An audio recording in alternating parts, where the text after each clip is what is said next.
राज्य उत्पादन शुल्क कोल्हापूर विभागाच्या गडहिंग्लज पथकाने गोवा बनावटीच्या अवैध मद्यासाठीची वाहतूक करणाऱ्या एकाला अटक केली आहे। राजू सुनील चौधरी असं बेळगावमध्ये राहणाऱ्या आरोपीचं नाव आहे। त्याच्याकडून एकूण 7,65,480 रुपये किमतीचा मुद्देमाल जप्त करण्यात आलाय। यामध्ये निव्वळ मद्याची किंमत 3,15,480 व वाहनाची किंमत 4,50,000 इतकी आहे। ही कारवाई आज पहाटे 4च्या दरम्यान दोडामार्ग तिलारी पाटणे फाटा मार्गावरील तिलारी नगर येथे करण्यात आली, अशी माहिती राज्य उत्पादन शुल्क गडहिंग्लज पथकाचे निरीक्षक प्रमोद खरात यांनी आज रविवार दिनांक 8 जून दुपारी 12च्या दरम्यान दिली। आरोपीवर महाराष्ट्र दारूबंदी अधिनियम कायद्याअंतर्गत गुन्हा दाखल करण्यात आलाय।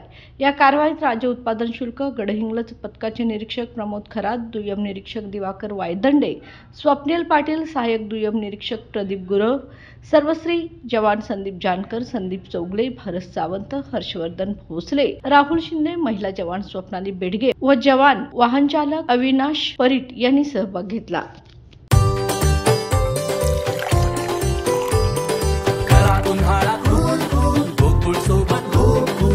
गोकुळ सोबत गो कूल।